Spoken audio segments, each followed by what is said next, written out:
సుమన్ టీవీలో మీ business promotions కోసం ఈ కింది నెంబర్ను సంప్రదించగలరు.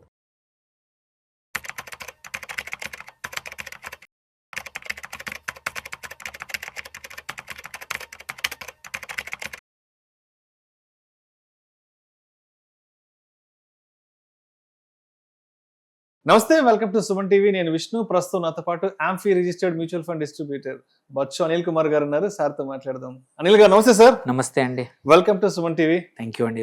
అనిల్ గారు, ఒకసారి ఇవాళ మార్కెట్ క్లోజింగ్ ఎక్కడో చూద్దాం. మే 4 మండే సెన్సెక్స్ విషయానికి వస్తే 355 పాయింట్ల లాభంతో 77,269 వద్ద క్లోజ్ అయింది. నిఫ్టీ విషయానికి వస్తే 121 పాయింట్ల లాభంతో 24,119 వద్ద క్లోజ్ అయింది. అండ్ బ్యాంక్ నిఫ్టీ విషయానికి వస్తే 15 పాయింట్ల లాభంతో 54,878 వద్ద క్లోజ్ అయింది. మొత్తానికి ఇవాళ మార్కెట్లు మంచి ర్యాలీతో క్లోజ్ అయ్యాయి, కంప్లీట్ గా గ్రీన్ లో క్లోజ్ అయ్యాయి. చెప్పాలంటే ఇవాళ బెంగాల్ ఎన్నికల ఫలితాల ఎఫెక్ట్ మార్కెట్లని గట్టిగానే తాకినట్టు అనిపిస్తోంది. ఎలా చూడాలి అంటారు ఈ election results versus Indian stock markets? ఇది ఒక హిస్టారిక్ డే అయితే పక్కా. ఒకటి మార్కెట్స్ ని ప్రభావితం చేశాయి అనేది మాత్రం పక్కా. ఎందుకంటే ఎక్కడైతే ఇటు వెస్ట్ బెంగాల్లో ఎస్పెషల్లీ అస్సాంలో అనుకున్నదే, వెస్ట్ బెంగాల్లో మాత్రం ఇది ఎక్స్పెక్ట్ చేసిన దానికన్నా చాలా బాగా పర్ఫామ్ చేసింది. And it's always west Bengal ఎప్పుడు కూడా ఈ ప్రీ మమతా ప్రీ కమ్యూనిస్ట్ ఇండియాకి ఎకనామిక్ ఇంజన్ లాగా ఉండేది. ఇప్పుడు మహారాష్ట్ర గుజరాత్ ఎట్లాగా ఉన్నాయో మీరు చూసుకుంటే 1870-80 నుంచి 1970 వరకు నియర్లీ 100 సంవత్సరాలు వెస్ట్ బెంగాల్ ఇండస్ట్రీస్ అనేది ఒక ఇంజన్, ఎకనామిక్ ఇంజన్ లాగా వర్క్ అయ్యాయి. ఎప్పుడైతే కమ్యూనిస్టులు వచ్చారో 70, 71, 72లో ఒకటి ఇండస్ట్రీలు అన్నీ వెళ్ళిపోయి వెస్ట్ బెంగాల్ వీక్ అయిపోయింది తప్ప అదర్వైజ్ పొటెన్షియల్ ఉన్న రిసోర్సెస్ ఉన్న ప్రాంతం. అటు పక్కన బీహార్ తీసుకున్నా, ఇటు పక్కన జార్ఖండ్ తీసుకున్నా కానీ ఈ మూడిటి యొక్క పవర్ తీసుకుంటే వాళ్ళకున్న న్యాచురల్ రిసోర్సెస్కి. సో హోప్ఫుల్లీ ఈ ఒక 30-40 సంవత్సరాల డార్క్ పీరియడ్ నుంచి ఒక ప్రభుత్వం మారితే అట్లీస్ట్ కొంచెం డెవలప్మెంటల్ యాక్టివిటీ కానివ్వండి, ఆర్ కొత్త పథకాలతో కానీ కొత్త విజన్తో వస్తే మాత్రం మళ్ళీ వెస్ట్ బెంగాల్ క్యాన్ బికమ్, ఇప్పుడైతే నార్త్ ఈస్ట్ ఆల్రెడీ పవర్ఫుల్ అయింది, ఈస్ట్లో ఒరిస్సా కూడా పవర్ఫుల్ అయిపోయింది, బెంగాల్ జార్ఖండ్ కూడా. దానికి ఇది కూడా యాడ్ అయితే మాత్రం మనము ఏది ఒక వెస్ట్ ఎలా సౌత్ ఎలా ఇండియాకి ఎకనామిక్ ఇంజన్స్ అనుకుంటున్నామో, ఇట్స్ ఓన్లీ ఒక పార్టీ పరంగా కానీ ఎవరు అనేది పక్కన పెడితే దేశానికి నెక్స్ట్ గ్రోత్. బికాజ్ మనం చూసుకుంటే లాస్ట్ 15-20 సంవత్సరాల growth contributed by south and west రాష్ట్రాల నుంచి. ఐటీ అనుకోండి, నాన్ ఐటీ అనుకోండి, ఇండస్ట్రీస్ కానీ, ఆటో, అన్ని సెక్టార్లో చూసుకున్నా కానీ. నెక్స్ట్ కావాలి అంటే మాత్రం కంపల్సరీ ఈస్ట్ నుంచి కూడా కాంట్రిబ్యూషన్ కావాలి. వెస్ట్ నుంచి మన నార్త్ నుంచి ఆల్రెడీ మన ఉత్తరప్రదేశ్ చూస్తూ ఉన్నాం, already wonderful growth. Haryana, Punjab wills to soon start. So ఇక్కడ నుంచి కూడా వస్తే మాత్రం చాలా మంచిదనే ఎక్స్పెక్టేషన్స్ పొద్దున్న నుంచి మార్కెట్స్కి ఉండే. దాని తగ్గట్టే మార్కెట్ ఫలితాలు, ఎలక్షన్ ఫలితాలు రాగానే మార్కెట్స్ కూడా పాజిటివ్గా రియాక్ట్ అయ్యి ఒక టైంలో యాక్చువల్లీ 1% కన్నా పైన 1.2% వరకు కూడా మార్కెట్స్ హిట్ అయ్యి 24,200 పైన కూడా టచ్ అయింది. ఇది అరౌండ్ 11 o'clock ప్రాంతంలో. బట్ ఆ తర్వాత ఏంటంటే కొంచెం సెల్ ఆఫ్ జరిగింది, బేసికల్లీ ప్రాఫిట్ బుకింగ్. అండ్ దీని యొక్క ఇంపాక్ట్ మాత్రం నెక్స్ట్ ఫ్యూ డేస్లో సాలిడ్గా ఉంటుంది ఈ ఎలక్షన్ ఫలితాలు. ఎందుకంటే క్లారిటీ ఇప్పుడు వచ్చేసింది. అండ్ ఇన్వెస్టర్స్ కూడా ఇట్లాంటి చాలా స్టాక్స్ ఉన్నాయి. ఎందుకంటే కీ స్టాక్స్ ఈ ఏరియాలో ఇప్పుడు తమిళనాడులో డిఎంకే పోయింది, వచ్చే ప్రభుత్వం కొత్త ప్రభుత్వం. కేరళలో లెఫ్ట్ పోయి కాంగ్రెస్ వచ్చింది ఇప్పుడు. అండ్ అస్సాంలో మళ్ళీ బీజేపీ వచ్చింది. అక్కడ ఆల్రెడీ 4-5 సెమీ కండక్టర్ ప్లాంట్స్ కూడా పెట్టబోతున్నారు. సో అంటే లాట్ ఆఫ్ ఇంపాక్ట్స్. కొన్ని ఏంటంటే మారిపోతాయి, ఎగ్జిస్టింగ్ ప్రభుత్వం వచ్చిందంటే దానికి రీఎన్ఫోర్స్మెంట్ వల్ల వాళ్ళు తీసుకుంటున్న డిసిషన్స్ కూడా ఇండస్ట్రియల్ డిసిషన్స్ బాగుంటాయి. సో ఆ లెక్కను చూస్తే ఈ బూస్ట్ అనేది ఎలక్షన్లో వచ్చిన చేంజ్ అనేది, అంటే ఇది ప్రజల యొక్క వర్డిక్ట్ అంతే. వాళ్ళు ఏది కావాలంటే అది వాళ్ళు ఎటువైపు అనుకుంటే అటువైపు. ఎవరు అనుకోలేదు, మాక్సిమం ఒక 10-15 సీట్లు అనుకున్నాము. అలాంటిది అక్కడి నుంచి సడన్ గా 100 ప్రభుత్వాన్ని ఏర్పాటు చేసే దిశగా ఇవాళ అసలు వచ్చింది.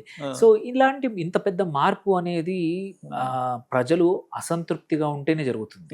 ఎందుకంటే ఒక 2 years బ్యాక్ స్టార్ట్ చేసిన పార్టీ ఇది టీవీకే. 2024లో ఫస్ట్ ఒక సేవా సంస్థగా మొదలుపెట్టి స్లోగా దాన్ని పార్టీగా మార్చాడు. అంటే లెస్ దాన్ 2 years జర్నీలో 0 నుంచి 107, 108 ప్రాబబ్లీ వాళ్ళ ఎమ్మెల్యేలతో it's a remarkable journey. So ఇవన్నీ కూడా మార్కెట్స్కి రియలైజ్ అవ్వడానికి టైం పట్టుద్ది. ఇది పొద్దున కొంచెం యూఫోరియా ఉన్నా బట్ దీని ఎఫెక్ట్ రేపు మార్కెట్లో పక్కా కనబడుతుంది. Quiet a few industries reflect అవుతాయి. ఎందుకంటే ఎవ్రీ చేంజ్ ఇన్ గవర్నమెంట్ అనేది స్టేట్ గవర్నమెంట్ దాని తగ్గట్టే కొత్త ఇండస్ట్రీస్ కొత్త వాటి మీద ఫోకస్ మారుతుంది.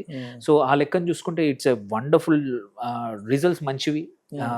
సో బెంగాల్ ఇస్ ద ఏమంటారు ఇవాళటి రోజు గుర్తుపెట్టుకోవాల్సిన ఒక కొత్త శకం మొదలైంది. పక్క కొత్త శకం మొదలైంది. అంటే ఇంకా అసలు చెప్పాల్సింది పక్క బెంగాల్ గ్రోత్ రేట్ చాలా మారుతుంది. ఎందుకంటే బెంగాల్ అక్కడే ఉండిపోయింది. అవును, ఒక 40-50 ఏళ్ళు అక్కడే ఉండిపోయింది. 70 కమ్యూనిస్టులు వచ్చినప్పటి నుంచి ఇవాళటి వరకు చూసుకుంటే బెంగాల్ గ్రోత్ రేట్ కానీ బెంగాల్ యొక్క పర్ క్యాపిటా కానివ్వండి ఏమీ లేదు. అన్నీ కూడా ఓన్లీ వైలెన్స్ గురించి మాట్లాడుతున్నాము, ఎలక్ట్రల్ వైలెన్స్ గురించి మాట్లాడుతున్నాము, అక్కడి బెంగాల్ లేబర్ గురించి మాట్లాడుతున్నాం. కాబట్టి తప్ప బెంగాల్ యొక్క డెవలప్మెంట్ ఎవరు మాట్లాడలేదు. ఈసారి కూడా లాస్ట్ టైం బీజేపీ ఇప్పుడు ఈసారి క్యాంపెయిన్ కూడా తేడా ఏంటంటే యాక్చువల్లీ ఈసారి మొత్తం డెవలప్మెంట్, అవినీతి, ఇంతకుముందు ప్రభుత్వం యొక్క అవినీతి మాట్లాడారు. అదే ప్రజలకు రెజొనేట్ అయింది. అందుకే ఇంత పెద్ద మ్యాండేట్ వచ్చింది. హోప్ఫుల్లీ పక్కా చేంజ్ అనేది జరుగుతుంది. కొన్ని రోజులు పడుతుంది. ఎందుకంటే ఈ 50 ఏళ్ళ సొసైటీ ఏదైతే యాంటీ క్యాపిటలిస్ట్ అంటే ఫ్యాక్టరీ పెట్టే వాళ్ళు తప్పు, ఫ్యాక్టరీ పెడితే మేము ఒక యూనియన్ ఫామ్ చేస్తాం, ఇవన్నీ ఉన్న కల్చర్ మార్చాలంటే టైం పడుతుంది. But it is a good change. So markets కూడా అలాగే రియాక్ట్ అయ్యాయి. క్వైట్ అ ఫ్యూ స్టాక్స్ రేపు చూస్తే బాగా పర్ఫామ్ చేయబోతున్నాయి. ఏవైతే బెంగాల్ ఫోకస్డ్ స్టాక్స్ ఉన్నాయో ఎక్కడికైతే లైక్ సిఈఎస్సి ఉంది, Kolkata electricity supply corporation. So అట్లాగే కేఈసి ఇంటర్నేషనల్ ఉంది. క్వైట్ అ ఫ్యూ కంపెనీస్ ఉన్నాయి which are Bengal focused. ITC ఉంది. ఐటీసీ విల్ ఆల్సో, ఎందుకంటే అక్కడ ఒక కంపెనీ రన్ చేయడం కూడా కష్టంగా ఉండింది. ఉన్నా కానీ ప్రభుత్వం చెప్పినట్టు వినాల్సి వచ్చేది. ఇప్పుడు వాటికి ఎక్స్పాన్షన్ కానీ కొత్త ఫ్యాక్టరీలు పెట్టాలన్నా కొత్తగా ఎంప్లాయ్ చేయాలన్నా అవన్నిటి కూడా ఈజీ అవుతాయి. ఇంతకుముందు పర్మిషన్ చూసాం, టాటా సింగూర్ ప్లాంట్ అక్కడ నుంచి తీసుకెళ్ళి సానంద్లో మన గుజరాత్కి తీసుకెళ్లాల్సి వచ్చింది. సో లాట్ ఆఫ్ ప్రాజెక్ట్స్ ఏవైతే ఆగిపోయి ఉన్నాయో బట్ బెంగాల్లో రిసోర్సెస్ ఉన్నాయి, లేబర్ ఉంది, న్యాచురల్ రిసోర్సెస్ ఉంది, వాటర్ ఉంది, అన్నీ ఉన్నా కానీ అల్లుడి నోట్లో శని అన్నట్టు ఒక కంపెనీ నడపడానికి ముందుకు వెళ్ళలేకపోయింది. దాదాపు 15 సంవత్సరాల నుంచి ఒకటే అక్కడ ప్రభుత్వం, అరాచక ప్రభుత్వం అని చెప్పాలి. పక్క అది జరిగింది. సో ఇవాళ చూసుకుంటే కూడా మనం స్టాక్స్ చూసుకున్నా సెక్టర్స్ చూసుకున్నా కానీ టాప్ గెయినర్స్ కానీ మొత్తం సెక్టర్స్ ఎక్సెప్ట్ ఐటీ తప్ప అన్ని సెక్టర్స్ ఇవాళ బాగా పర్ఫామ్ చేశాయి. మనం చూసుకుంటే రైట్ ఫ్రమ్ మన హెల్త్ కేర్ కానీ అన్ని సెక్టర్లు ఇవాళ బాగా చేశాయి.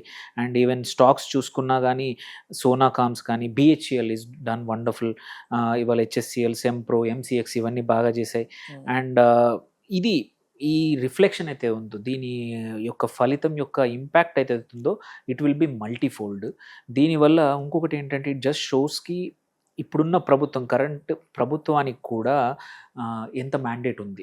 ఎందుకంటే రెండు పెద్ద చోట్ల మంచి మ్యాండేట్ వచ్చింది. సో వాళ్ళకు కూడా ప్రభుత్వం కూడా కొన్ని డిసిషన్స్ స్ట్రాంగ్గా తీసుకోబోతూ ఉంటుంది. సో ఇవాళ Adani green energy, Adani port ఇవాళ 5% పైన పెరిగాయి. దెన్ హిందుస్థాన్ ఏరోనాటిక్ లిమిటెడ్ కానీ, చోళమండల్ ఫైనాన్స్ కానీ ఇవన్నీ కూడా బాగా పెరిగాయి. So and Meesho, Vedanta limited, Aster DM health care, Laurus, అంటే ఓన్లీ ఇప్పుడు ఇవైతే జనరల్గా పెరిగాయి బేస్డ్ ఆన్ దేర్ ఫైనాన్షియల్స్ పెరిగినాయి వాళ్ళ ఇండస్ట్రీస్. అండ్ బట్ ఈ యొక్క ఎనర్జీ ఏదైతే ఉందో రేపు కొన్ని బెంగాల్ ఫోకస్ స్టాక్స్ మీద మాత్రం పక్కా పర్ఫామ్ చేయబోతోంది. ఎవరైనా కావాలనుకుంటే మాత్రం వాటి మీద అనలైజ్ చేసుకొని ఇన్వెస్ట్ చేస్తే మంచిది. And even this is in spite of ఇవాళ పెరగడం అనేది మొన్న లాస్ట్ 30th రోజు, మొన్న ఫ్రైడే రోజు తీసుకున్నా కానీ ఎఫ్ఐఐస్ నియర్లీ 8,000 కోట్లు నెట్ సెల్లర్స్ ఆ రోజు. ఓన్లీ డిఐఎస్ మాత్రం నెట్ బయర్స్ ఒక 3,400 కోట్లు. అయినా సరే అవన్నీ పక్కన పెట్టేసి మార్కెట్లు అనేది వాళ్ళ పాజిటివ్గా రియాక్ట్ అయ్యాయి. సో హోప్ఫుల్లీ ఇది కంటిన్యూ అయ్యే అవకాశం ఉంది. రేపు కూడా ఇంకా బెటర్ ఫలితాలు ఇంకా ర్యాలీ ఉండొచ్చు. ఎందుకంటే క్వైట్ అ ఫ్యూ కంపెనీస్ కూడా Q4 రిజల్ట్స్ ఇస్తూ ఉన్నాయి, అవి కూడా బాగా ఇస్తున్నాయి. సో అండ్ ప్రభుత్వానికి కూడా ఒక బూస్ట్ లాగా ఏంటంటే వెస్ట్ బెంగాల్లో వాళ్ళ ప్రభుత్వం వచ్చింది అంటే వాళ్ళకి ఒక పెద్ద యాంకర్ దొరికింది. ఇన్ని రోజుల నుంచి వెయిట్ చేస్తుంది. ఒక తలనొప్పి, ఎందుకంటే బార్డర్ స్టేట్ అటు శత్రు దేశాలకి ఎస్పెషల్లీ బార్డర్ స్టేట్, అక్కడ టెర్రరిజం కానీ చాలా ప్రాబ్లమ్స్ క్రియేట్ అవుతున్నాయి. ఈవెన్ ఒక బార్డర్ కి ఫెన్సింగ్ కట్టాలంటే కూడా పర్మిషన్ 5 సంవత్సరాల నుంచి ఇవ్వట్లేదు స్టేట్ గవర్నమెంట్, సెంట్రల్ గవర్నమెంట్ కి. సో దాని అక్కడ బార్డర్ లో కంట్రోల్ చేయకపోతే అటు బంగ్లాదేశీయులు వేరే రాష్ట్రాలకు కూడా వచ్చి మన స్టేట్ లో కూడా రోహింగ్యాలు, బంగ్లాదేశ్ చూసాం కదా గత 10 సంవత్సరాల్లో ఎంత పెద్ద విధ్వంసం జరిగిందో. సో ఇవన్నీ ఆగిపోవాలంటే ఒక బలమైన ప్రభుత్వం అయితే అక్కడ ఉండాలి.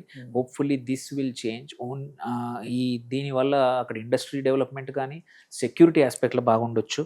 So quite a few stocks which are focused ఆ ఏరియాలో డిమాండ్ కూడా పెరగచ్చు. ఎకానమిక్ యాక్టివిటీ పెరిగిందంటే డిమాండ్ పెరుగుతుంది. So thereby it's a good long term కి ఒక మంచి ఫలితాలు, మంచి చేంజ్ మంచిది ఇవ్వాలి. అండ్ అన్ని సెక్టర్స్ బాగా ఉన్నాయి ఎక్సెప్ట్ ఐటీ సెక్టర్ తప్ప. దట్ ఆల్సో మనకు తెలుసు ఇట్లా ఇంకా మన యుఎస్డి అండ్ ఇండియన్ అది స్టెబిలైజ్ అయ్యేంత వరకు మాత్రం ఇంకా కొన్ని రోజులు ఐటీ బాగా పర్ఫామ్ చేసే అవకాశం ఉంది. దో రిజల్ట్స్ బాగా లేకపోయినా రూపీ వీక్ అవుతుంది కాబట్టి వాటి స్టాక్స్ ఒక లాస్ట్ 1 month నుంచి బాగా చేస్తూ ఉన్నాయి. రేపు మళ్ళీ అవి they might come in to play. Otherwise it's a wonderful day for markets. మరీ ఎక్కువ కాదు, 0.5% పెరిగింది, బట్ రేపు ఎక్కువ పెరగచ్చు ఇంకా. Right sir. Thank you sir. Thank you so much Anil garu. Thank you.